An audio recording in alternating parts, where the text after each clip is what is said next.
Mais j'ai toujours eu cette vision de vouloir retourner m'installer en Afrique, de revenir à la source au fur et à mesure qu'on évoluait dans les associations et qu'on montait aussi en compétences, qu'on apprenait à gérer une équipe, qu'on a vraiment eu à cœur de monter ce projet entrepreneurial. Je pense qu'ici, je peux vraiment me rendre utile et avoir un impact. Je pense que c'est ça, c'est l'obéissance et le fait de croire aussi en cette vision que Dieu t'a communiquée.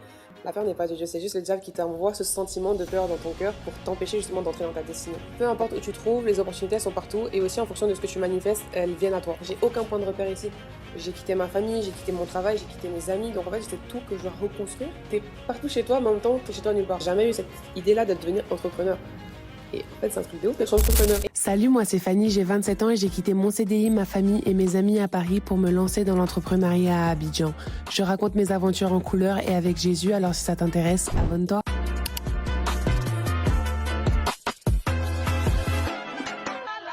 Hello guys, j'espère que vous allez bien par la grâce de Dieu. On se retrouve aujourd'hui pour une vidéo qui me tient particulièrement à cœur puisque je me pose enfin pour faire le bilan de mes 2 ans d'expatriation / répatriation en Côte d'Ivoire. Et aujourd'hui, je suis accompagnée de ma sœur Luce, qui est de passage à Abidjan pour la énième fois. La 3e fois. Et qui réfléchit, toujours avec plaisir, toujours avec grand plaisir. qui réfléchit potentiellement à un projet d'expatriation aussi. Exactement. Oui. Donc, Luce, elle a créé et elle anime le podcast PEMA, dont elle vous parlera plus en détail à la fin de cette vidéo. Et aujourd'hui, ce sera mon animatrice, celle qui va me poser toutes les questions par rapport à mon retour, dont les questions que vous m'avez posées sur Instagram. Donc, c'est parti, 2 ans de bilan en Côte d'Ivoire. C'est parti. Est-ce que tu es prête? Je suis prête. On va commencer par le début. C'est-à-dire, qu'est-ce qui t'a poussé à vouloir quitter la France, quitter ton confort, quitter ton CDI? Pourquoi est-ce que tu as eu ce goût de l'ailleurs et ce goût d'Abidjan? Qu'est-ce qui m'a poussée? Franchement, si c'est pas Dieu, je sais pas. Je sais même pas. Je sais pas quelle mouche m'a piqué. Honnêtement, je pense que c'est un concours de circonstances en fait. C'était juste le bon moment. Faut savoir que quand on était en France, du coup, avec Teddy, mon cheminot, mon fiancé, pour ceux qui savent, SO Teddy. Big up. Big up. On a fait un master, un 2e master après nos études, parce qu'on a été diplômés pendant le Covid. Donc on s'est lancé dans une autre expérience professionnelle. Et on était dans les associations étudiantes. On a rejoint les associations étudiantes, je pense que tu sais déjà, Oui, mais bon, on rend le témoignage pour ceux qui ne savent pas. On était dans les assos étudiants, donc l'African Entrepreneurship Club notamment, et aussi le bureau médias et radio de l'école où on était. Et c'est avec ça en fait qu'on a vraiment commencé à développer ce goût-là pour l'audiovisuel. Donc ça, il faut savoir que Teddy lui est déjà ingénieur de son autodidacte, et moi j'avais un goût pour tout ce qui est vlog, donc j'avais commencé à m'habituer aux caméras, etc., à vlogger, à faire des contenus. Et c'est dans ça en fait au fil des rencontres, au fur et à mesure qu'on évoluait dans les associations et qu'on montait aussi en compétences, qu'on apprenait à gérer une équipe, qu'on a vraiment eu à cœur de monter ce projet entrepreneurial, de créer l'agence Yeshu Agency. Mais en fait, vous auriez pu la créer en France, donc pourquoi est-ce que vous vous êtes dit que c'était mieux de l'installer en Côte d'Ivoire? On aurait tellement pu la créer en France et c'est ce qu'on a commencé à faire vu que nos premiers clients en fait étaient en France au final. On a commencé avec toutes les personnes de notre entourage à faire des contenus. On a même voyagé avec des amis qui avaient des projets de voyage. Afro French Touch, SO Afro French Touch aussi à Malte notamment. Et bon, ça nous a permis, je pense, de créer notre expérience sur le terrain. Mais on avait cet appel-là de rentrer au pays parce que moi j'ai toujours eu cette vision de bon, je suis née en Côte d'Ivoire. J'ai grandi entre le Burkina Faso, la Belgique, la Guinée-Conakry où j'ai passé mon bac, la France où j'ai fait mes études après le bac. Mais j'ai toujours eu cette vision de vouloir retourner m'installer en Afrique, de revenir à la source en fait. Okay.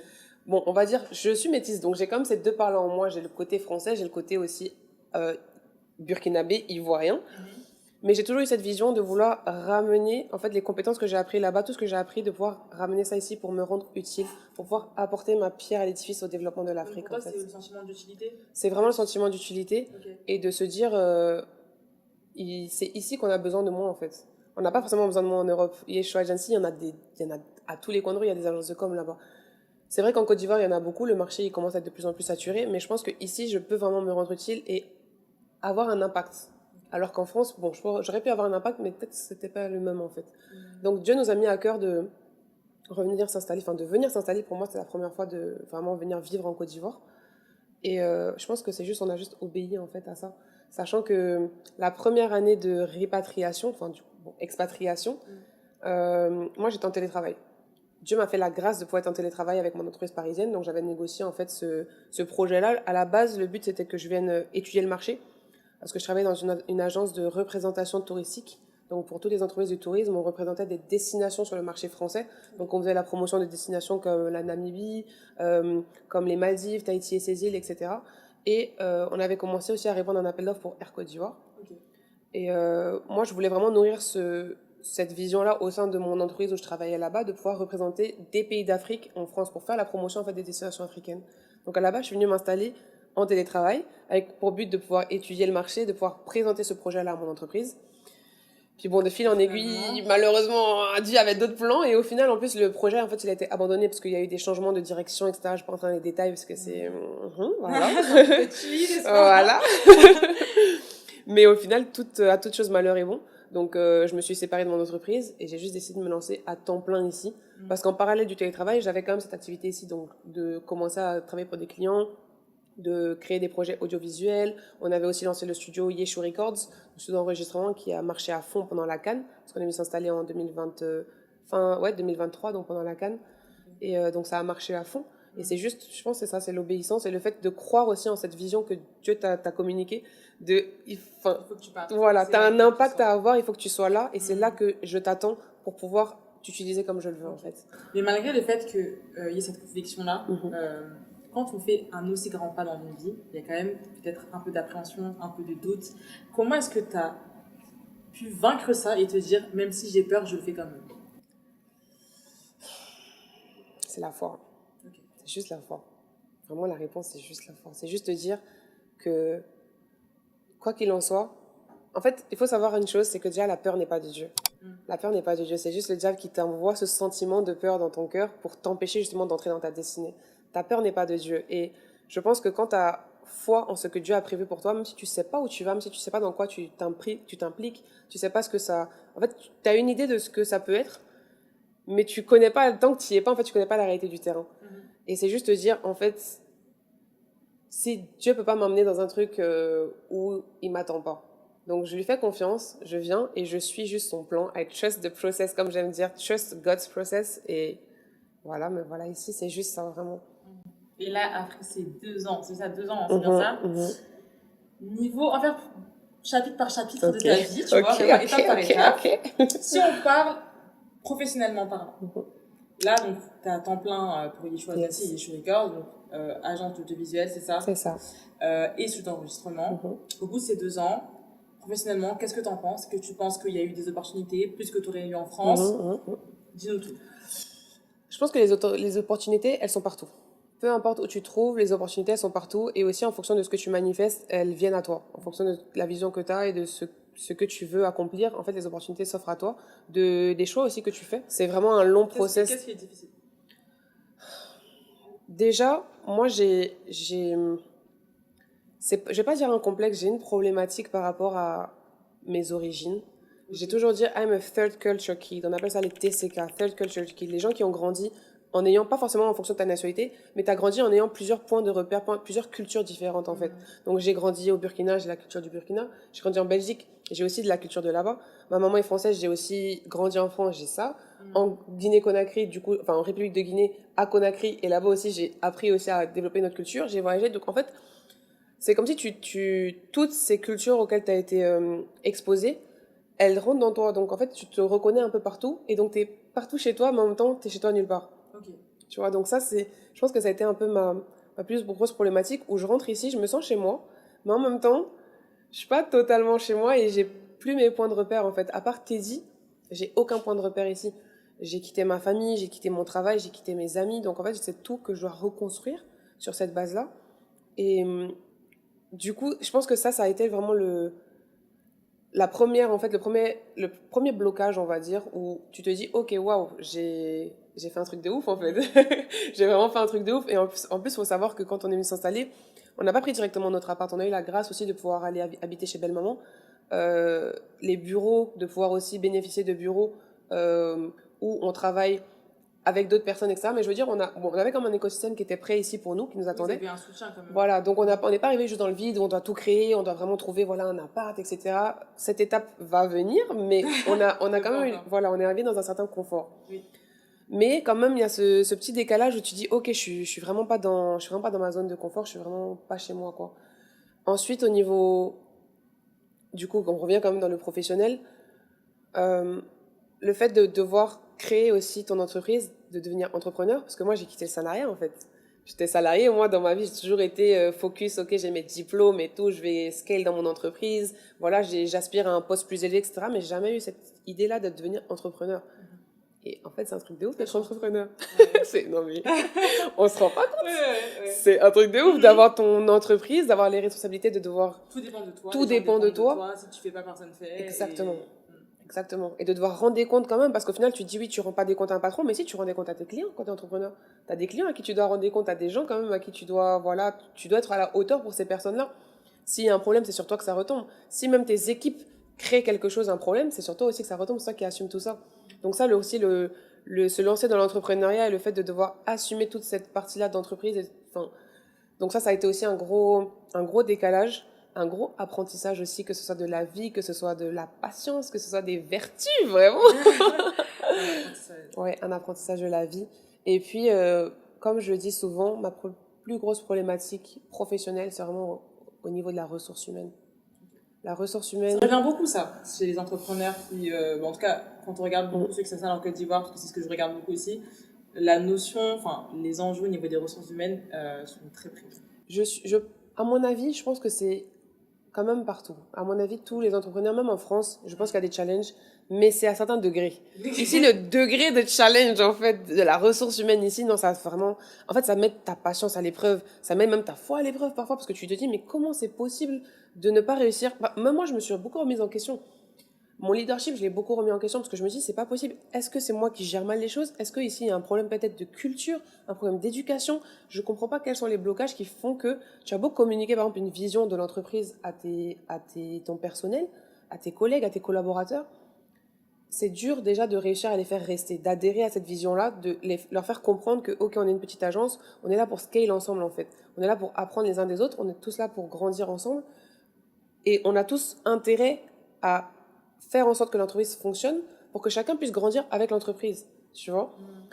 Et donc, ça a été une difficulté déjà de les fidéliser, de réussir à les faire rester et de leur faire adhérer à cette vision-là. En fait, ici, tu leur proposes un CDI, ils sont pas partants pour un CDI. J'ai un des employés, déjà d'ailleurs, qui nous a quittés, malheureusement, à qui on a proposé un CDD d'1 an. Il n'a pas voulu. Non, il n'a pas voulu. Dès à la signature du contrat, il n'a pas voulu. Il a dit non, franchement, 1 an et tout. Non, il préfère 6 mois. Et après, on renégocie, tu vois. Mais ça, c'est problématique quand tu veux créer une entreprise et que toi, tu as ta vision, tu te vois sur le long terme, tu te dis, ok, moi, je suis là aussi pour former. Parce qu'à Yeshua Agency, il faut savoir une chose, c'est qu'on embauche beaucoup les jeunes.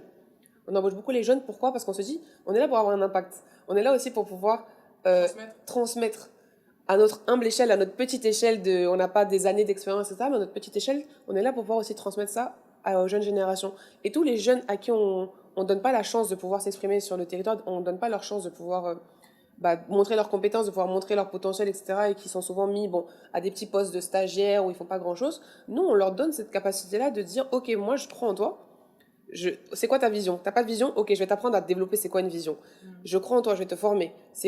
Quels sont tes dons et tes talents? Quels sont les dons et talents que Dieu a placés en toi? Tu les connais pas? Je vais t'apprendre aussi à les révéler. Je te coach en ce sens-là. Ce que je vois en toi aussi, le potentiel que Dieu fait que je vois en toi, je t'aide à le développer.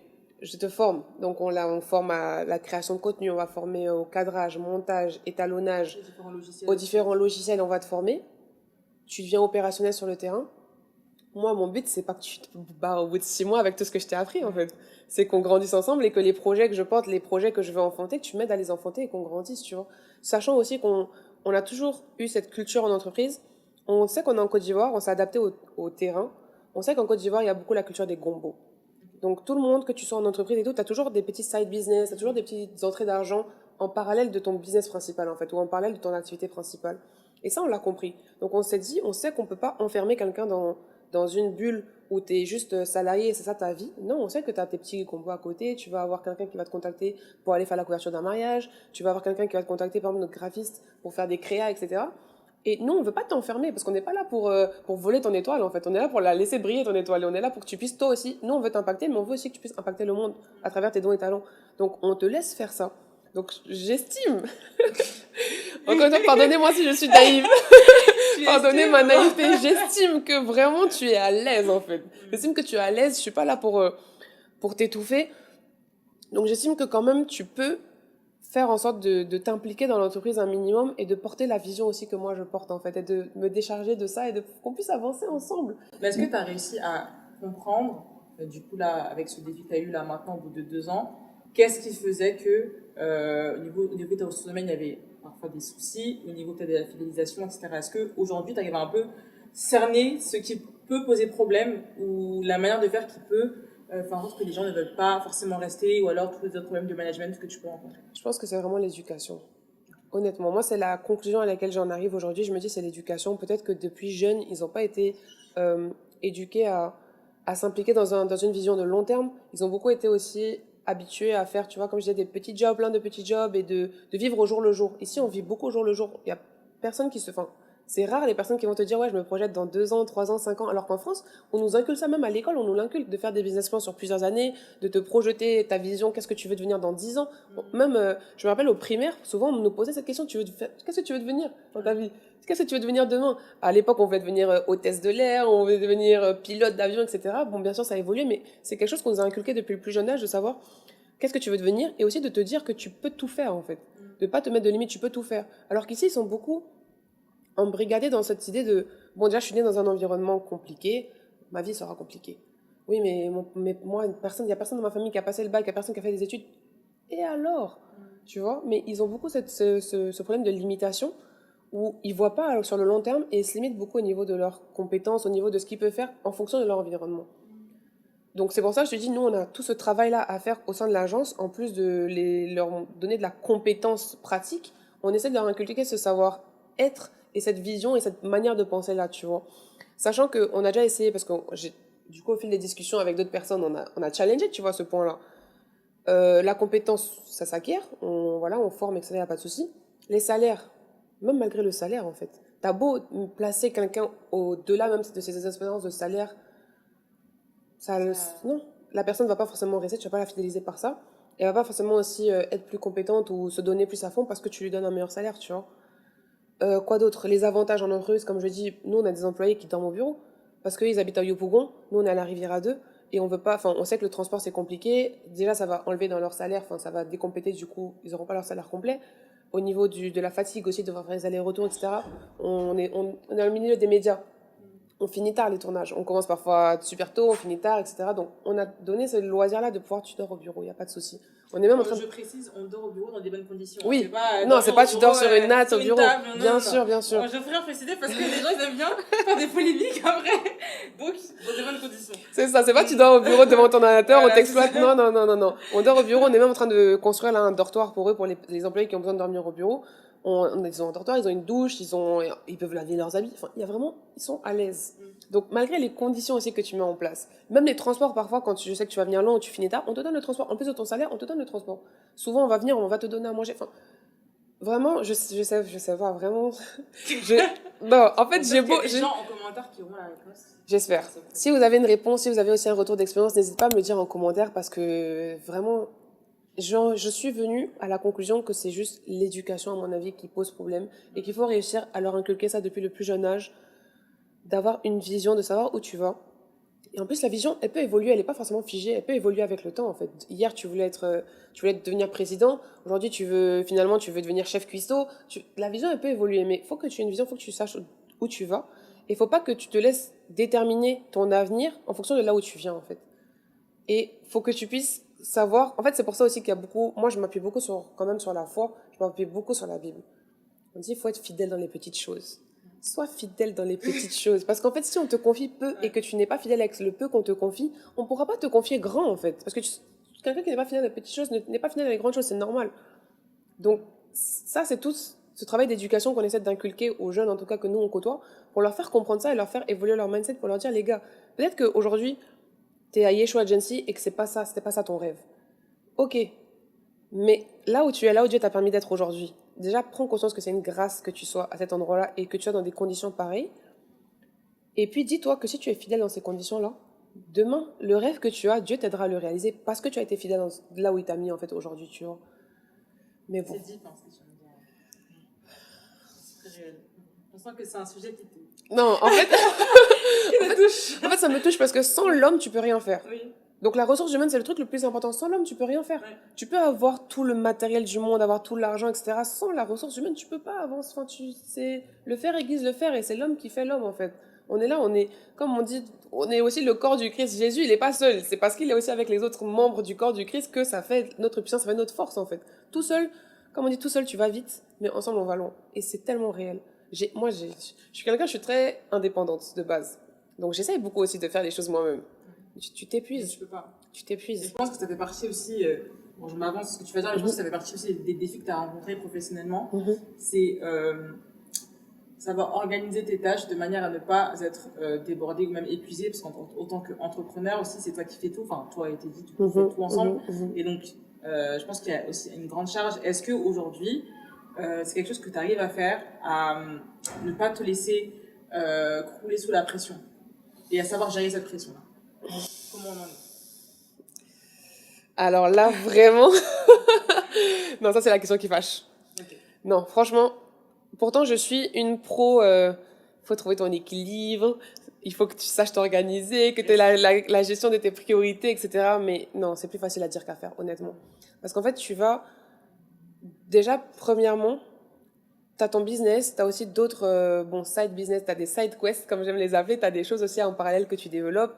Tu as ton business qui va... hier même, j'en discutais encore au bureau.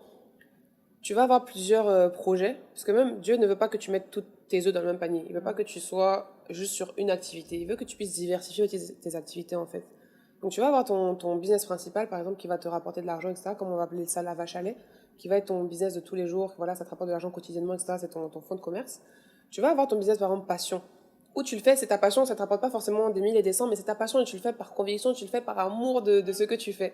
Tu vas avoir un business, par exemple, qui va être social, où tu sais que, ça te rapporte rien, ça te rapporte des bénédictions, ça te rapporte, mais c'est toi qui apportes aux gens, mais c'est quand même important, tu vois. Et tu vas avoir aussi, je mets ça un peu dans le social, toutes les sollicitations aussi des gens qui sont autour de toi. Parce que le but, c'est pas de pouvoir juste gérer ton business, c'est de pouvoir aussi aider par tes dons et talents, aider les personnes qui sont dans ton entourage, en fait. Et moi, Ça fait beaucoup. Ça fait beaucoup. Ça fait beaucoup. Il y a aussi le travail de l'église. Quand tu es dans une communauté à l'église, tu as aussi tout ce travail, on n'en parle peut-être pas assez, mais c'est un travail qui est hyper prenant, en fait. C'est un travail à temps. Le travail de l'église, c'est un travail à temps plein. En temps, nous, on sert à l'église, on n'est pas salarié de l'église. Et on te dit à l'église que tu n'es pas censé aussi ne rien faire et être juste à l'église, parce que tu dois aussi pouvoir générer de l'argent à côté. Sinon, comment tu vas faire pour aider les veuves et les orphelins? Comment tu vas faire pour investir dans l'église, pour aider à la construction de l'église si toi, tu n'as pas d'argent? Ça, mais tu t'aides pas, en fait. Comment tu pourras aider les autres si toi, tu t'aides pas? Tu vois? Et donc ça, c'est un gros sujet où tu es sollicité de partout. T'as tout le monde qui a besoin de toi et tu veux aussi pouvoir aider tout le monde. Mais comment tu fais pour gérer tes priorités? Comment tu fais pour dire, ok, cette personne a besoin de mon aide, mais aujourd'hui, je dois me concentrer plus sur ça. Ça, vraiment, c'est le discernement de Dieu. C'est Dieu qui te donne ça, en fait. C'est la prière, la prière. Dieu va te dire, ok, aujourd'hui, c'est la saison de ça. Donc, tu dois laisser un peu plus ce business-là, ce bébé, tu dois le laisser. Tu dois te concentrer sur ça parce que c'est ici que je t'attends aujourd'hui. C'est dans ce couloir-là que tu vas avoir de l'impact. Est-ce qu'au-delà de l'intuition et du spirituel, est-ce que tu as des choses que tu fais factuellement qui pourraient aider aussi ceux qui te regardent pour savoir prioriser ou en tout cas éviter de te laisser submerger, en fait, ouais. et le surmenage? Je note tout. Je note tout. Je note tout. C'est-à-dire que même si on me dit, Fanny, il faut aller acheter du pain, j'exagère, mais je vais noter franchement, je le note parce qu'en fait, c'est comme ça, j'organise mon temps. C'est-à-dire que dans une journée, j'ai 24 heures. Pas plus, pas moins. Dieu, il te donne 24 heures 00. Il te donne pas moins, il te donne pas plus. C'est à toi de savoir comment tu vas gérer tes 24 heures pour être productif comme tu dois l'être, tu vois. Donc, je m'organise en fonction aussi, en fonction des autres aussi, c'est pas qu'en fonction de moi, parce que par exemple, je sais que y a tel rendez-vous, je suis obligée de le mettre dans ce créneau horaire parce qu'en fonction des horaires d'ouverture, des administrations ou de telles choses, je suis obligée de le mettre dans ce créneau horaire, tu vois. Donc, je vais m'organiser. Je vais commencer ma journée, peut-être, on va dire, à 4 heures avec devance l'aurore avec l'apôtre Ivan Castano, avec mon père spirituel, qui fait tous les matins à 4h30 un temps de prière. Donc, je vais commencer ma journée à 4h, je vais faire mon temps de prière, etc., mon temps de méditation. Ensuite, je sais que je vais avoir peut-être... ça dépend des jours, hein, bien sûr. En fait, ça aussi, c'est quelque chose qu'il faut savoir. C'est une question de saison. Parce qu'il y a une saison où, par exemple, quand je faisais mes vlogs sur TikTok tous les jours, j'avais ma petite routine, je me réveillais, je faisais ma prière, je faisais mon petit sport, je prenais mes chiens, et j'avais ma petite routine où je vais au bureau, etc. Mais en fonction des saisons, comme je dis, tu as des temps où tu vas devoir être beaucoup plus focus sur un projet, où tu vas devoir justement peut-être disperser plus ton temps sur plein d'activités parce que tu as plein de projets en même temps. Il faut que tu réussisses à allouer le temps qu'il faut à chaque projet. Mais en tout cas, ce qui est sûr, c'est que chaque lundi, soit dimanche soir, soit lundi matin, je vais faire mon planning de la semaine. Je vais m'asseoir et je vais dire, ok, cette semaine, qu'est-ce que j'ai à faire? Quelles sont les échéances? Quelles sont les deadlines aussi? Parce que c'est en fonction des deadlines que tu vas organiser tes priorités. Quelles sont mes deadlines? Quelles sont les urgences? Qu'est-ce qui est urgent? Qu'est-ce qui est important aussi? Parce que souvent, ce qui est urgent n'est pas forcément important. Tu vois? Ça aussi, bon, ça peut faire l'objet d'un podcast total, mais la nuance est importante. Vraiment, la nuance est importante. Et du coup, je vais me poser et je vais vraiment faire ces arbitrages-là, me dire, ok, bon, par exemple, cette semaine, demain, je vais aller au sport, mais j'ai ce projet-là.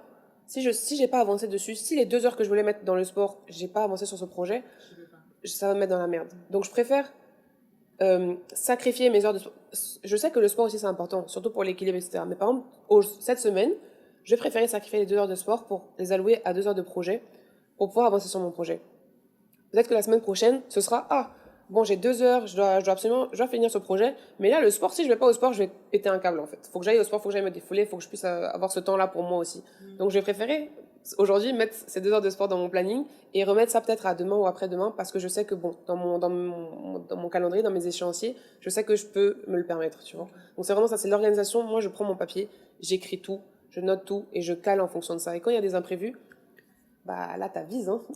Là t'avises encore une fois en fonction de ce qui est important et ce qui est, parce qu'on va t'appeler bien sûr. En fait, il y a quelque chose aussi que j'ai appris, c'est que le diable va toujours te tenir occupé. Un truc que fait le diable pour te tenir en dehors du couloir de ta destinée, c'est de te tenir très occupé. C'est-à-dire qu'il va toujours envoyer des sollicitations tout le temps. Et là, c'est à toi d'avoir le discernement pour savoir, ok, là quelqu'un m'a appelé, par exemple, je suis en train de faire le podcast, quelqu'un va m'appeler, Fanny, c'est hyper urgent, faut que tu m'envoies ce document. Ok, mais là, je suis en train de faire quelque chose en fait.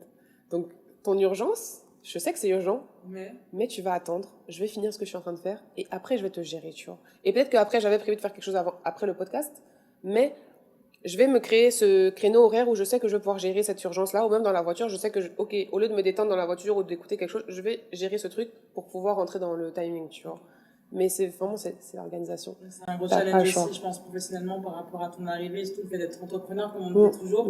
C'est pas du tout la même chose que quand t'es salarié. Exactement. Ou quand t'es salarié, bah, tu fais ton 9h, 17h, t'as fini, tu rentres, personne t'appelle à 19h, bon, à part si t'as des postes vraiment très haut placés, mais sinon, de manière générale, quand même, t'as assez de temps libre et tu peux vraiment bien t'organiser. Contrairement à là, ce que tu dis. Et aussi par rapport à ces deux entrepreneurs-là, au niveau des clients. Parce que c'est vrai que si on reprend, t'arrives de France avec Teddy, vous arrivez de France, vous avez peut-être quelques connaissances de la famille, mais vous n'avez pas le portefeuille que vous avez aujourd'hui. Est-ce que ça a été difficile pour vous d'attirer des clients, déjà, premièrement? Premièrement, non. Honnêtement, en fait, c'est la grâce de Dieu, vraiment. C'est Dieu qui nous a appelés ici. Il sait pourquoi il nous a appelés ici. Et comme je le dis souvent, comme on le dit en Côte d'Ivoire, relation est mieux que diplôme. C'est réel. On a fini de faire nos masters, nos trucs, nos certifications, etc. On est venu ici. En fait, les gens, moi, depuis que je suis en Côte d'Ivoire, personne ne m'a demandé mon CV, en fait. Personne ne m'a demandé mon CV. Personne. Moi-même, quand je fais des entretiens, au début, je demandais le CV. Et puis après, en fait, le CV, ça veut rien dire. Le diplôme, c'est un bout de papier. Le CV, ça veut rien dire. C'est vrai que tu acquiers des compétences, mais tu peux même acquérir des compétences sans être diplômé. Il y a plein de personnes aujourd'hui qui suivent des formations en ligne, qui suivent des formations même sur YouTube. Il y a plein de personnes qui sont autodidactes en audiovisuel, etc., qui sont pas formées. Teddy, il est ingénieur du son. Il a pas de diplôme en ingénierie. Il a juste fait il a eu la rage, il a eu ce truc-là, cette conviction de dire, je suis artiste, faut que j'apprenne. Il a appris, il s'est perfectionné et il exerce ce métier. C'est tout, tu vois. Donc, en fait, vraiment, quand on est arrivé, c'est ce qu'on a fait déjà les premiers mois, c'est vraiment de pouvoir observer le terrain. Les relations que nous, on avait eues par le biais justement même de African Entrepreneurship Club. C'est pour ça que c'est super important, en fait. Les gars, si vous avez l'opportunité de pouvoir rejoindre des clubs, des associations, de pouvoir rejoindre même des groupes juste d'entraide ou des groupes, vraiment, ne restez pas dans votre coin. Même si vous êtes timide comme quoi, ne restez pas dans votre coin parce que les relations, c'est ce qui te construit. Encore une fois, l'humain, c'est vraiment le facteur le plus important, en fait. Donc, les relations qu'on a pu avoir à Paris au fil de nos expériences de là-bas, il y en a qu'on a retrouvées ici. Il y a des personnes, des contacts, même des personnes qu'on avait perdues de vue quand on est venu. Ah, mais je suis en Côte d'Ivoire et tout, viens, on se voit. Et de fil en aiguille, on s'est amené à rencontrer plein de personnes. Et quand tu présentes ton projet, ah, mais voilà, moi j'ai tel besoin, je connais telle personne qui fait ci, qui a besoin de ça, etc. Donc, c'est vraiment ce qu'on a fait peut-être les 2-3 premiers mois. Bon, c'est vrai qu'on s'est beaucoup concentré aussi sur le studio d'enregistrement quand on est arrivé, parce que c'est la Cannes. Donc, il y avait tout le monde qui était en vacances, les vacanciers, les binguistes, les gens qui viennent d'ailleurs, etc. Et qui avaient ce besoin-là. Enfin, ils avaient envie d'enregistrer, donc le studio a vraiment cartonné pendant la Cannes. Et pendant ce temps-là, vu que moi, j'étais aussi j'étais en télétravail, mais on n'a pas hésité à sortir, en fait, à réseauter. Les contacts qu'on a pu avoir, on les a contactés en toute humilité pour dire, ah bon, moi, je suis ici, je sais que tu as cette activité, est-ce qu'on peut se rencontrer pour parler un peu de ton expérience sur le terrain? Donc, par exemple, vraiment encore aussi un gros bisou à ma chérie Lara Dupré. Vraiment, ça, c'est un peu mon mentor aussi dans le domaine de l'hôtellerie-restauration qui est bon. Elle a ouvert son hôtel, le Palais d'Aqua. Et quand on est arrivé, c'est une des premières personnes que j'ai rencontrées. Je suis allée la voir, je suis allée voir déjà son produit. Elle m'a fait visiter, elle m'a expliqué un peu ses problématiques. Et ça, déjà, le problème de ressources humaines, quand je suis arrivée, j'en ai déjà parlé avec elle, en fait. Et c'est elle qui m'a déjà partagé, voilà, elle m'a déjà fait ce partage d'expérience de me dire, ah, franchement, elle aussi, la RH dans l'hôtellerie, c'est très difficile, parce qu'il y a beaucoup de turnover. Et que t'as beau investir des millions dans la formation de ton personnel, investir en eux, elles vont finir par partir, en fait. Pour parfois aucune raison. Elles vont juste aller ailleurs. Parfois même, elles vont revenir pour dire, ah bon, finalement, je suis partie, mais j'ai vu que j'ai pas trouvé mieux ailleurs, en fait. Est-ce que tu peux me reprendre, tu vois? Et ça aussi, c'est un truc qu'on apprend dans l'entrepreneuriat, c'est vraiment l'humilité. L'humilité et de pas, comment dire, de pas en vouloir aux personnes, parce que c'est normal aussi en tant qu'humain, tu as envie d'aller voir ailleurs, etc. Bon, tu vas aller voir, peut-être que c'est pas bon. Quand elles vont revenir, je vais pas me dire, ah non, t'es parti. Non, en fait, t'es précieux. C'est pas parce que t'es parti que tu m'as, même si j'ai eu gourmand comme parce que tu m'as quitté, t'es précieux. Et je vais quand même, tu vois, te redonner une deuxième chance et on va travailler ensemble parce que je sais que c'est pas que j'ai besoin de toi, genre sans toi je peux rien faire, mais j'ai besoin de l'humain en fait. Et sans l'humain, je peux pas me construire. Tu vois? Donc c'est un peu ça. Et sinon, donc pour répondre à la question, par la grâce de Dieu, on n'a pas eu de difficultés. C'est vraiment par le bouche à oreille. Les recommandations aussi, c'est pour ça que c'est important d'avoir un bon témoignage aussi. Quand vous faites votre travail, faites-le avec excellence parce que c'est ça qui vous précède. Comme tu as dit tout à l'heure, fidèle dans les petites choses. Fidèle dans les petites choses. Chaque travail, c'est ça. Bien le faire. Comme exactement. Ça. Après, la réputation parle plus que même ce que tu fais toi-même. C'est exactement ça. Et c'est vraiment la réputation qui nous a aidés. Le fait de dire, ok, je connais tel ami est dans l'audiovisuel, ah, je te la recommande, ils font du bon travail, etc. De fil en aiguille, et voilà. Et quand aussi quand par exemple tu vas peut-être bader, tu vas faire quelque chose de moins bien, avoir aussi l'humilité de le reconnaître et de demander pardon, tu vois. Et de dire, ah, vraiment là, j'ai badé. Nous, on a beaucoup fonctionné comme ça au début aussi, d'offrir des prestations aux personnes qu'on rencontrait. Par exemple, la première prestation, ok, bon, on se connaît pas, je sais que tu me connais, on t'a recommandé, il faut aussi que je te prouve un peu de quoi je suis capable, je t'offre la première vidéo, par exemple. Et quand la personne voit la qualité, voit l'implication, voit le cœur qu'il y a derrière, elle se dit, ah, ok, bah, en fait, si, il faut qu'on travaille ensemble. Et au final, tu vois. Et donc là, en 2 ans en Côte d'Ivoire, il y a des clients avec lesquels on travaille depuis 1 an et demi, et sur lesquels on a développé vraiment des relations de long terme, en fait. Et ça, c'est un truc de ouf. Tu te dis, waouh, c'est fort. Et au niveau personnel, plutôt, je dirais quels ont été les challenges que tu as rencontrés, c'est-à-dire à te faire des amis, à socialiser avec les autres, à aussi trouver tes repères, peut-être plutôt niveau savoir-être, qui sont peut-être pas forcément les mêmes qu'en France. Comment est-ce que tu as navigué en fait dans ce nouveau, de cette nouvelle aventure? Je pense que mon côté burkinabé, mon côté africain, mon côté de go qui a vécu ici m'a beaucoup aidé en fait. Okay. Ça m'a beaucoup aidé. Et puis aussi, je vais pas négliger l'importance d'avoir mon conjoint en fait, d'avoir Tézi, parce que lui il est ivoirien de souche. Il a aussi grandi au Canada, en Belgique, etc. Il a beaucoup voyagé aussi, mais il est ivoirien de souche. Il a grandi ici, il a fait ses armes ici. Il a expérimenté beaucoup aussi. Il faudra qu'on fasse une autre vidéo avec lui parce que lui aussi c'est un témoignage. Non, je vous promets, je vais faire une vidéo avec mon shopping pim. Non, ça forcément, il le faut parce qu'il y a beaucoup de choses à raconter. Mais vraiment le fait de l'avoir aussi comme soutien, parce qu'au final c'est lui que j'ai suivi. Hein. J'ai tout quitté, etc. Mais je suis pas venue seule. Je suis venue avec, je suis son bagage au final, tu vois. Donc vraiment, le fait de l'avoir, c'est lui qui m'a beaucoup introduit à ce milieu. Et au début, on sortait beaucoup avec ses amis, au final. Donc, il m'a fait rencontrer son cercle, il m'a intégré, ses amis, sa famille, c'est comme ça qu'on sortait. Après, quand on est arrivé en Côte d'Ivoire, on sortait quand même beaucoup plus. On sortait beaucoup plus, que ce soit même en bar, en exposition, etc. Même en boîte de nuit. On n'avait pas encore arrêté d'aller en boîte de nuit quand on rentre en Côte d'Ivoire. Parce que ça fait vraiment, je pense, véritablement, on s'était baptisé avant de rentrer en Côte d'Ivoire, mais ça fait véritablement 1 an, je pense 1 an et demi, où on expérimente vraiment notre niveau de foi et de consécration, en fait, où on a laissé, et de conviction, où on a abandonné beaucoup de choses.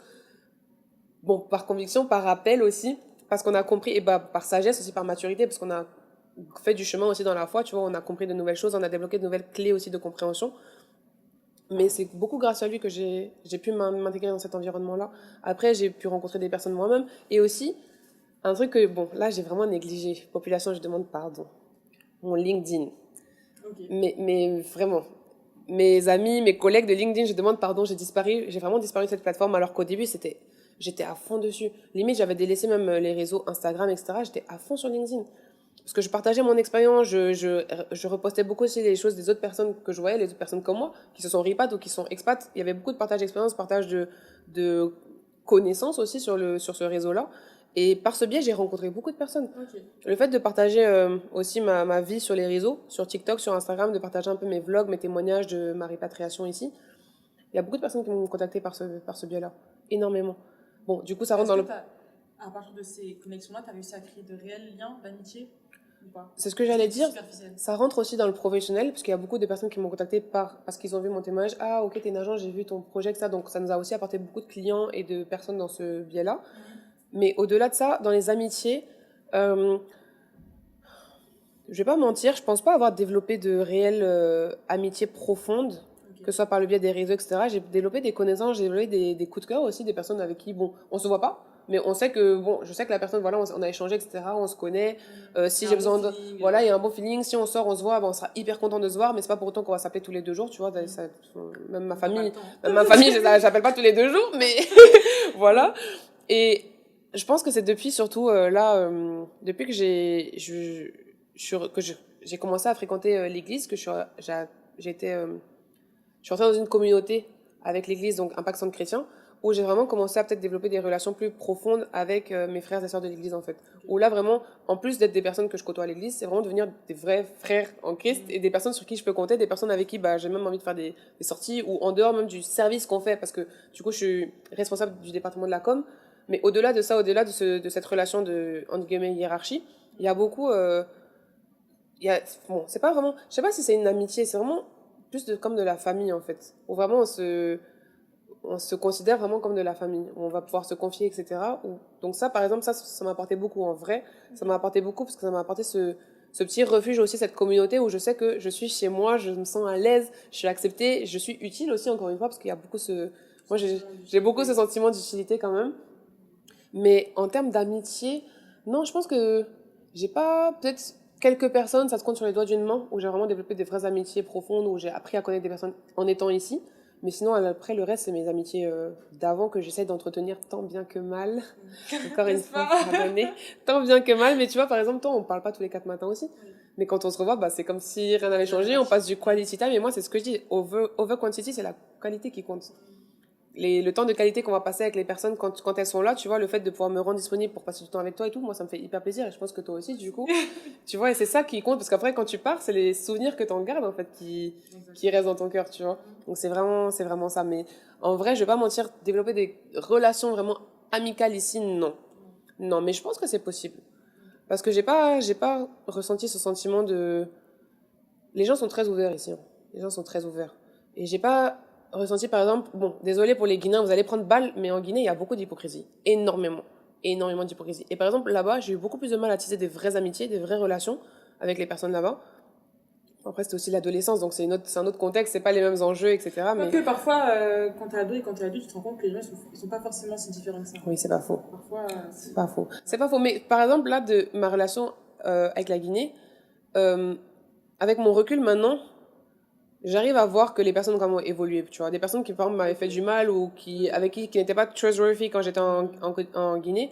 Maintenant que je vois leur évolution, je me dis, ah, finalement, et même, exactement, il y a même des personnes avec qui j'avais pas d'affinité quand j'étais là. Maintenant qu'on a grandi, on s'est revus par le biais d'amis communs, etc. Et où maintenant ça colle et il y a aucun souci, tu vois. Et même ces personnes, maintenant, je les porte dans mon cœur alors qu'avant, on n'avait aucun lien d'amitié, tu vois. Donc, je pense que, bon, en grandissant, de toute façon, on apprend à développer d'autres relations, tu vois, je pense que, à partir du moment où tu sais que tu peux compter sur une personne, c'est comme si aussi tu peux la considérer comme un ami. Mais je fais beaucoup cette différence aussi entre connaissances, collègues, amis, etc. Mais quelqu'un sur qui tu peux compter, sur qui tu sais à qui tu peux confier ta détresse, à qui tu peux parler sans que la personne aille te trahir ou raconter ça sur tous les toits, ou quelqu'un qui va aussi pouvoir te conseiller, tu vois, je pense que tu peux la qualifier comme un ami. Voilà. C'est pas forcément c'est pas ton meilleur ami, etc. Mais tu vois, tu peux avoir cette relation de confiance avec elle, en fait. Et donc, je pense que j'ai assez parlé, assez de questions personnelles. Je pense qu'on va passer aux questions que les gens de ta communauté t'ont posées. C'était sur Instagram, c'est ça? Oui, donc, oui, tout à fait. FAQ, c'est ça? C'est ça, c'est okay. ça. Donc là, je vais prendre les questions qui sont sur mon téléphone, et puis comme ça, je vais te poser des questions. Ouais. Let's go. Let's go. Je me rappelle même pas en plus des questions. Donc, oulala, c'est la découverte là. Attends, en plus, c'est moi qui l'ai choisi, j'ai la pression. Non, je vais choisir des questions chill. Ah, une question importante. Je pense que c'est la plus importante que même je vais te poser. Après là, c'est 2 ans en Côte d'Ivoire. Est-ce que tu es heureuse d'être rentrée? Est-ce que je suis heureuse? Le bonheur, c'est un choix. Vraiment. Le bonheur, c'est un choix. Dépendamment de où tu te trouves, de la condition dans laquelle tu es, si tu décides d'être heureux, tu le seras. Peu importe. Bon, après, c'est facile à dire, je suis dans de bonnes conditions. Voilà, je suis au Frémont, je suis dans un beau cadre. J'ai mon chéri, j'ai ma famille. Franchement, j'avoue, c'est facile à dire, ne me jetez pas la pierre. Mais en vrai, de vrai, ça, c'est une conviction profonde que j'ai appris aussi, parce que je pensais pas comme ça avant. Faut pas penser que là, tout ce que je suis en train de dire, c'est depuis que je suis petite et tout. Non. Non, pas du tout. C'est vraiment l'expérience de la vie, le recul aussi que j'ai pris sur ces 2 ans. J'ai beaucoup mis de temps à faire cette vidéo-là. Justement parce que j'avais besoin de prendre cette maturité, de prendre ce recul sur, ok, réellement, qu'est-ce que tu veux pouvoir transmettre aux personnes de ces 2 ans en Côte d'Ivoire? Il y a beaucoup de choses qu'on aurait pu aborder, mais bon, je pense que c'est Dieu qui conduit tout, et j'ai cette conviction que le bonheur, c'est vraiment un choix. C'est toi qui décides, ok, malgré les difficultés, malgré l'éloignement de la famille, malgré le fait que souvent, parfois je me sens seule. Je vais pas mentir, parfois je me sens seule, malgré que je suis avec Teddy, malgré que je sois bien entourée, etc. Je me sens seule. Parfois je me sens comprise. Je suis comme ça, je me dis, purée, il y a personne qui me comprend. Je suis seule, pourquoi? Tu vois, je vais remettre en question toute ma vie. Je pense que ça arrive à tout le monde, où t'as des petits mental breakdowns, t'es juste en mode, mais pourquoi j'ai fait tout ça? Pourquoi est-ce que même je fais tout ça, etc. Mais bon, ça dure 5 minutes, ça dure 10 minutes. Après, tu te ressaisis, tu te dis, mais en fait, t'es une ouf, Fanny, genre. Oui, t'es heureuse. Tout ce que t'as fait en si peu de temps, et en étant si jeune, parce que parfois on se met beaucoup de pression, on regarde les réseaux, etc. Mais c'est vrai. Là, je parle pour toi, je parle pour Teddy, qui m'entend. C'est tout ce que vous avez accompli en étant si jeune, en si peu de temps, et avec les ressources que vous avez, c'est incroyable. C'est pas tout le monde qui le fait. C'est pas faux, c'est vrai. C'est quelque chose à prendre en compte, parce que souvent on regarde les grands comme ça, on se dit, ah, moi je vais être comme ça et tout, mais on oublie de regarder là ce que vous faites. C'est incroyable. Pas faux, c'est vrai. Non, c'est vrai. C'est un bon point. C'est un bon point, c'est vrai. Et c'est vrai. Non, c'est pas du tout. Franchement, là, t'es en train de m'apporter une nouvelle vision sur la chose. Et non, t'as tout à fait raison. T'as tout à fait raison. Mais comme je dis, je pense que la question, oui, je suis heureuse parce que je fais le choix d'être heureuse. Et je fais le choix de, malgré toutes les circonstances, malgré toutes les situations, malgré tout ce que la vie m'amène, de le prendre positivement. Alors, tu vas avoir des moments où tu vas être énervé, tu vas être dans l'incompréhension et tout. Mais au final, effectivement, tu te dis juste, ok, step back, regarde the global picture. En fait, moi, c'est quelque chose que j'ai beaucoup appris à faire. C'est que même quand tu es dans la guerre, même quand c'est le bordel, tu fais un pas en arrière et tu regardes la situation globale. Et c'est là que tu te rends compte de tous les petits détails et de toute la grâce aussi que Dieu te fait, en fait. De la grâce que tu as d'être là. Et quand tu apprends à être... En fait, je pense que c'est ça aussi l'état de bonheur, c'est quand tu apprends à être reconnaissante pour ce que tu as, reconnaissante envers Dieu pour ce que tu as, pour ce qu'il t'a donné, pour ce que même ce que tu n'as pas, en fait. Non. Juste pour le fait d'être en vie, simplement, tu es heureux. Ce que tu dis, en fait, c'est une grâce imméritée que j'ai, c'est une grâce que Dieu me fait. Sinon, si aujourd'hui, là, si tout de suite il dit, Fanny, tu meurs, je meurs. Et puis c'est fini, ma vie est terminée, tu vois. Donc en fait, c'est juste une grâce, tout est grâce. Donc oui, je suis heureuse. C'est une belle réponse. On peut le dire. Deuxième question que j'ai lue, est-ce que tu comptes rester en Côte d'Ivoire définitivement? Ou est-ce que tu penses que c'est vraiment juste un pays transitoire et que tu dois aller ailleurs tout le temps? Honnêtement, à ce stade de ma vie, moi je suis bien ici. J'ai mes projets de vie, ma vision, en tout cas ma vision sur le long terme, elle est en Côte d'Ivoire. Ouais, elle est en Côte d'Ivoire. Elle est en Côte d'Ivoire, je construis ma vie ici, mon projet professionnel, ma famille, je vois grandir mes enfants ici. Après, on n'est pas à l'abri que à tout moment, l'itinéraire est recalculé et on se retrouve, je sais pas, aux Bahamas ou bien à Tahiti en train de manger, de vivre d'amour et d'eau fraîche. Qui sait? Mais ce sera pas, à mon avis, ce sera vraiment périodique, quoi. Après, Teddy et moi, on a cette grâce aussi on a beaucoup voyagé dans notre vie et on continue de voyager. Dieu nous fait la grâce de pouvoir voyager. Et ça aussi, je trouve que c'est très important. C'est aussi un échappatoire. Ça te permet de sortir du quotidien, d'aller voir ailleurs, de toujours continuer à nourrir cette dimension de, en fait, on est foreign, on avait pris l'habitude de voyager par la grâce de Dieu, tu vois. Donc, ça permet aussi, et puis, bon, encore une fois, de prendre du recul et de se rendre compte de cette grâce qu'on a. On voyage, on voit d'autres choses, d'autres cultures, ça nous Ça nourrit aussi notre esprit, ça nourrit notre créativité. Et quand on revient plus fort pour encore continuer à construire ce qu'on est en train de construire, en fait. Donc, moi, du moment que... Tant que Dieu me dit pas, Fanny, va en Antarctique, moi, je suis là. Pour l'instant, c'est bien. Ouais. Ok. La question, c'est, en comparaison avec la France, est-ce que tu as vu une évolution dans ton niveau de vie? Et si oui, du coup, qu'est-ce que ça a été? Dans le niveau de vie, c'est vrai qu'on n'en a pas parlé, ça, du niveau de vie. Moi, je pense que j'ai vu une évolution dans mon confort de vie. Okay. Parce que je suis plus confortable ici, je trouve que je suis plus à l'aise. C'est-à-dire que déjà, le climat, rien que le climat, moi, je suis quelqu'un, j'aime les... Voilà. Là, je vais bientôt rentrer dans le froid. Franchement, moi, ça change mon moral. D'avoir du soleil tous les jours, d'avoir la chaleur, ça change mon moral. En fait, quand j'étais en France, tu te rends compte que dans les périodes hivernales, non, mais c'est déprimant. En tout cas, pour moi, c'était déprimant, vraiment. Avoir froid, sortir, devoir t'habiller, mettre des couches, mettre du beurre de karité sur ta peau avant de sortir parce que t'as trop froid. Non, franchement, moi, ça a changé mon confort de vie. Le fait aussi de pouvoir avoir tout un peu accessible, de pouvoir déléguer plein de choses. Par exemple, je sais pas, tu veux faire la plomberie, le gars, il vient, hop, tu l'appelles, il vient, c'est pas trop cher, etc. Alors qu'en France, le moindre petit problème peut devenir un gros problème. Ici, je trouve que j'ai quand même un confort de vie supérieur. Après, vraiment, on va pas se mentir, la vie est chère en Côte d'Ivoire.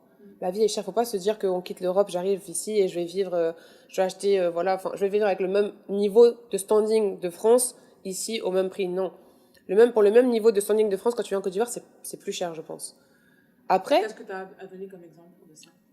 Les loyers, par exemple. Okay. Les loyers. Bon, après, c'est surtout en fonction de la zone, parce que tu peux trouver des bons appartements, 2 chambres, salon, etc., qui sont quand même modernes, dans des zones comme Angré, des zones un peu, des quartiers résidentiels, mais qui sont nouveaux, on va dire, où ça peut être abordable, ou ça peut être comme des prix de... Bon, pas Paris intramuros, ça c'est sûr, c'est mort, pas Paris intramuros, mais Paris banlieue, ou ça peut être comme Paris banlieue. Mais du coup, au final, c'est comme ici, en Gré, on va dire, c'est Abidjan banlieue aussi, c'est pas Abidjan centre, tu vois. Mais si tu veux être, par exemple, en zone 4 ou à Marcory, t'es dans les millions faciles, quoi. T'es pas. Non, t'as pas moins que ça. Franchement, l'immobilier en Côte d'Ivoire est quand même cher. Encore une fois, je dis, c'est relatif. C'est à la fonction du niveau de vie que tu te donnes et auquel tu veux vivre. Moi, par exemple, je sais que, par exemple, un exemple simple, concret, bête, ma lessive. J'ai testé plusieurs lessives ici. J'ai testé Nil, j'ai testé Omo, j'ai testé plusieurs lessives. Ça me plaît pas. Donc, moi, en tant que... Bon, qu'est-ce que fais-tu, GP?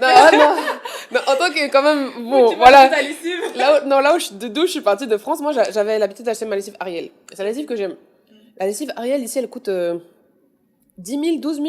Ça fait quoi, 20 euros, je pense? 20 euros le bidon de 25 lessives, là. Moi, je vais à Lidl, je payais pas 25 euros pour payer ma lessive, en fait, à Lidl, tu vois. Alors que, donc, un produit équivalent, après, bien sûr, c'est importé, etc. Donc, c'est pour ça que je dis, si tu veux vivre au même niveau de vie que tu avais en France, tu vas payer cher ici.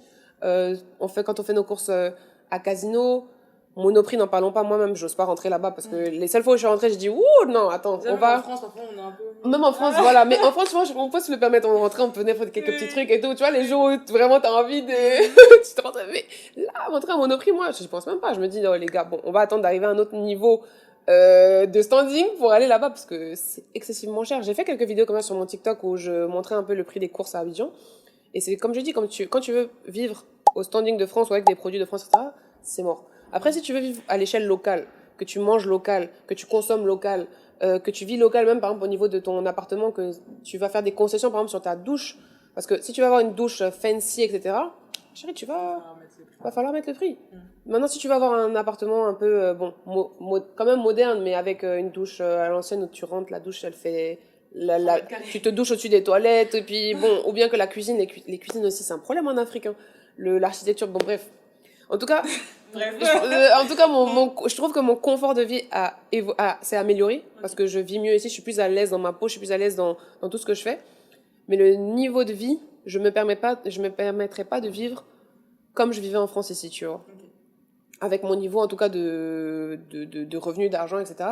Pour l'instant, en tout cas, je me le permets pas. Parce que je sais aussi, bon, même si je pouvais me le permettre, je me permettrais pas parce qu'il y a des choses aussi, je trouve qu'il y a des priorités à avoir dans la vie, quoi. Il y a des choses où, bon, j'ai pas tout mon argent à dépenser dans ça, je préfère investir dans d'autres trucs, aider des personnes et tout, plutôt que de mettre mon argent dans ça. Après, le jour où Dieu va me bénir encore plus et que vraiment l'argent va déborder où je saurais même plus quoi en faire, bon, peut-être qu'on pourra discuter, tu vois, je sais pas, je me dis ça, après peut-être que je changerai pas, mais on sait jamais, quoi. Mais en vrai, je pense que mon confort quand même s'est amélioré, ouais. Et dernière question. Là, ça va faire 2 ans. Qu'est-ce que tu te souhaites pour le reste de ta vie là, en Côte d'Ivoire, pour ces prochains mois? Qu'est-ce que je me souhaite pour ces prochains mois en Côte d'Ivoire? Je me souhaite encore plus d'intimité avec Dieu, encore plus d'intimité avec le Saint-Esprit. Moi, c'est vraiment là, c'est ma prière, c'est vraiment mon focus. En fait, là, je suis vraiment dans une période où je cherche vraiment à tout remettre dans les mains de Dieu. Parce qu'en fait, j'ai essayé de faire les choses par mes propres forces, ça marche pas. Ça marche pas. C'est dur.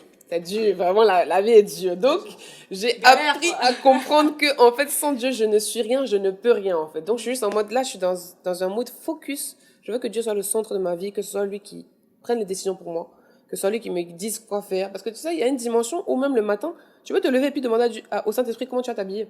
Saint-Esprit, comment tu veux que je m'habille? Et puis c'est lui qui te dit, il t'inspire quelque chose et puis tu vas t'habiller en fonction de ça, tu vois. Au lieu de passer 1 heure devant ton placard, oh, j'essaie ça, t'as vidé tout ton armoire sur le lit et puis tu sais toujours pas comment t'habiller. Il y a une dimension à laquelle j'aspire où tu te réveilles et puis tu dis, Saint-Esprit, c'est Saint-Esprit qui te dit, ok, mets ça. Ok, porte cette chaussure, fais ci, va à tel endroit, etc., tu vois. Et moi, je veux vraiment arriver à cette dimension où je me fais guider par Dieu. Donc, en tout cas, ma vision pour 2026, là, c'est de pouvoir faire encore évoluer Yeshua Agency. On a déjà fait évoluer un peu le produit. Au début, on était une agence vraiment de communication marketing digital. Donc, on faisait du community management, de la stratégie de communication, stratégie de marque, stratégie de branding. On faisait beaucoup de choses, un peu 360. Là, on est en train de se refocaliser sur un positionnement où on fait vraiment que de l'audiovisuel. Donc, on fait de la création de contenu pure et dure. On fait toujours de la stratégie derrière. Donc, on fait la stratégie de contenu, bien sûr. On peut faire la stratégie parce que moi, j'ai quand même un profil strat dédié aussi et on aime ça. Mais on s'est rendu compte que vraiment, c'est pas forcément aussi rentable et c'est pas forcément ce dont les gens ont besoin, en fait. Donc, on est en train de... Ça, je pense aussi. Ouais, c'est ça. Donc, on se focus beaucoup sur la création de contenu. Et moi, ma vision, là, pour Yeshua Agency, en tout cas cette année, c'est qu'on puisse devenir vraiment un studio de production audiovisuelle. Un peu plus juste une agence, un studio de production audiovisuelle et qu'on puisse vraiment faire plein de projets audiovisuels pour nos clients, mais aussi pour nous-mêmes. Parce qu'on a vraiment beaucoup de projets qu'on a mis en stand-by du fait de nos occupations, du fait des sollicitations. Et j'aimerais bien pouvoir me relancer dans les vlogs, me relancer dans les contenus YouTube. Vraiment, franchement. Franchement. Je te le souhaite aussi pour... Donc là, c'est mon objectif pour 2026. Il faut que je revienne sur YouTube, que je sois plus régulière, que je sois plus aussi rigoureuse dans mes contenus et voilà, que j'arrive à mieux m'organiser. C'est ça. Et là, pendant tout le long de cette conversation, on a parlé de ton retour. C'est vrai que c'est quelque chose qui revient beaucoup chez les gens de la diaspora. Il y a beaucoup aujourd'hui ce retour dans nos pays, peu importe si on vient du Congo, du Mali, du Sénégal, de la Côte d'Ivoire, du Cameroun. On entend beaucoup cette envie du retour-là, cette envie d'être utile pour nos terres. Est-ce que tu aurais un message à passer à cette diaspora aujourd'hui qui a envie de faire des choses? J'aimerais le dire que déjà, ça en vaut la peine. Ça en vaut la peine. Toutes les difficultés, toutes les tracasseries, tout, vraiment, le jeu en vaut la chandelle, franchement. Parce que, comme je te dis, le sentiment de satisfaction, de voir même à ta petite échelle les choses évoluer, de voir que tu as été utile, que tu as fait évoluer même les mentalités, que tu as pu investir dans les personnes ici, ou que tu as pu faire grandir des projets, par exemple, territoriaux, etc., de par ton travail, c'est hyper satisfaisant. Et ça donne du sens à ta vie, tu vois. Ça donne du sens à ta vie quand tu es aligné avec tes valeurs et que ok, j'ai fini d'apprendre à l'étranger, mais au final, qu'est-ce que je fais de ma vie? Et moi, ça m'a donné du sens à ma vie de revenir ici, de pouvoir faire évoluer les choses ici, en Afrique, en Côte d'Ivoire, tu vois. Bon, en Côte d'Ivoire, mais le but, c'est aussi d'impacter tout le reste, tous les pays qui sont autour, de retourner aussi chez moi au Burkina Faso, de pouvoir impacter. Bref, en tout cas, vraiment, ça en vaut la peine, que ce soit dans votre pays d'origine ou dans un autre pays d'Afrique, c'est l'Afrique qui te gagne au final. Et je sais qu'en créant des synergies justement entre les pays d'Afrique, c'est ça qui va faire notre force. En Europe, ils ont l'Union européenne. Ici, bon, on a la CEDEAO, on a des petits accords, etc. Mais c'est pas à l'échelle de là-bas, tu vois. Et on s'est pas rendu compte que ça, c'est une force là-bas aussi. Tous les accords de libre-échange, de libre circulation entre les territoires, etc. C'est ça qui a fait aussi leur force et qui a fait qu'ils sont devenus une grande puissance. Nous, ici aussi en Afrique, on a des choses à développer, en fait.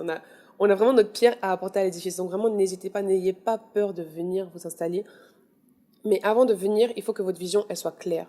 Pas juste que vous veniez comme ça, les bras ballants, en vous disant, bon, je vais venir et je verrai où le vent m'emporte. Il faut que votre vision, elle soit claire. Il faut que vous ayez un projet de vie. Et même si, comme je disais tout à l'heure, ce projet, il évolue en fonction de la réalité du terrain, au moins, venez avec un projet de vie, venez avec cette idée en tête de qu'est-ce que vous voulez faire, c'est quoi mon but, c'est quoi ma vision, c'est quoi mon objectif, c'est qu'est-ce que je veux créer comme impact ici. Je voudrais aussi ajouter que la discipline est plus importante que la motivation.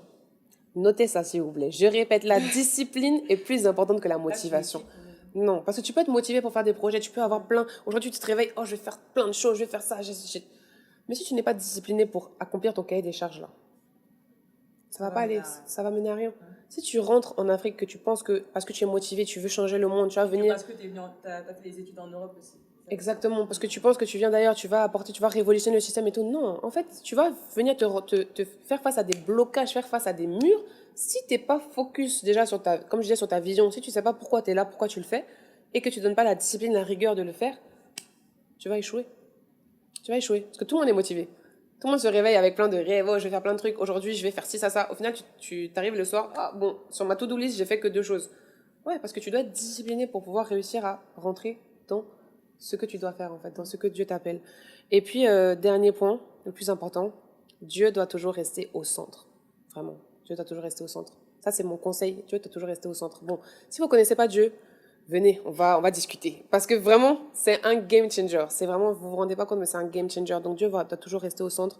Et n'hésitez pas à échanger aussi avec les autres. Le partage d'expérience, c'est super important.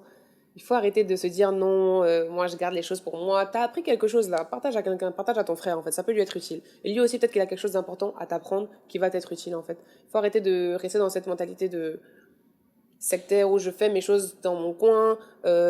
Quand j'ai un échec, je le dis pas. Quand j'ai une réussite, je la montre, mais je la montre pas pour aider les autres. Ou je montre pas les difficultés qu'il y a eu derrière la réussite. Tu vois, il faut vraiment être transparent dans ce qu'on fait parce qu'en fait, rendez-vous compte que vous n'êtes pas les seuls dans votre cas. On est vraiment beaucoup à rencontrer les mêmes problèmes, les mêmes difficultés, les mêmes questionnements aussi, les mêmes challenges. Donc n'hésitons pas aussi à échanger. Les échanges de bons procédés, comme je le disais encore, je le répète, le faire aiguise le fer. Et l'homme a besoin d'être au contact des hommes pour pouvoir devenir encore plus humain, pour pouvoir devenir plus efficace et pour aller aussi à un autre niveau. Voilà. Merci pour cet échange. Je pense qu'il était très instructif. Merci à toi. Et je pense que tout le monde avait un peu hâte de savoir comment tu te sentais après ces 2 ans. C'est vrai que c'est un grand bouleversement et je pense que tu l'as bien expliqué. Et j'imagine que s'ils ont des questions, ils pourront venir te voir bien sûr. sur tes réseaux sociaux. Bien sûr. Je mettrai toutes les informations sur la page. Déjà, abonnez-vous à la chaîne. Vous venez, vous regardez, vous abonnez pas. Abonnez-vous à la chaîne. Les commentaires, voilà. likez, partagez aussi, c'est important. Et merci beaucoup à toi parce que vous avez vu mon animatrice en fait, animatrice de qualité. Il fallait que tu viennes en Côte d'Ivoire pour que je fasse cette vidéo. Juste pour ça en fait. Non, vraiment, c'est toi que j'attendais en fait. Depuis je suis là, non, je sais pas trop, mais c'est toi que j'attendais, c'est tout, tu as ma réponse. En tout cas, ça m'a fait très plaisir. Merci beaucoup, vraiment tu es bénie, je suis vraiment bénie de t'avoir. Et je rends gloire à Dieu pour ta vie. Et je vais te laisser aussi présenter Pema parce que ça, c'est un projet incroyable. Donc, je te laisse présenter Pema, s'il te plaît. Alors, donc, Pema Sorority, c'est une chaîne de podcast que j'ai lancée où je mets en lumière la résilience féminine, c'est-à-dire toutes les épreuves par lesquelles passent les femmes et comment elles arrivent à s'en relever. Donc, on parle d'endométriose, on parle de santé mentale, on parle de personnes qui ont été victimes d'agressions en tout genre, agressions sexuelles, maltraitances, etc. Et le but de ma chaîne, c'est vraiment de montrer comment est-ce qu'on peut passer de l'autre côté. Comment, après un obstacle, on peut voir quand même la lumière et de se dire que ma situation n'est pas éternelle. Je suis peut-être aujourd'hui tombée, je suis peut-être mal, on m'a peut-être violentée, on m'a peut-être agressée, j'ai peut-être vécu des choses, je suis peut-être malade aujourd'hui, mais demain, ça sera différent. Et je veux vraiment montrer que c'est possible. Voilà. Merci beaucoup. Vraiment, allez vous abonner aussi. On va mettre les infos de sa chaîne. Allez vous abonner, allez regarder ce qu'elle fait. Ça peut aider une femme. Comme je dis, arrêtez d'être avare, en fait. Partagez les choses. Partagez les choses. Ça vous coûte rien. Ça vous coûte pas d'argent. On vous demande pas de donner quelque chose. Partagez juste ça à quelqu'un qui peut en avoir besoin. Ça peut vraiment sauver. Et ça, en fait, ce genre de conversation, ça guérit l'âme. On se rend pas compte, mais ça guérit l'âme. Et ça fait du bien pour avancer. Donc voilà. Merci beaucoup, Luce. Merci à vous. Et on se retrouve à bientôt. À bientôt. Pour une prochaine vidéo. Ciao, ciao.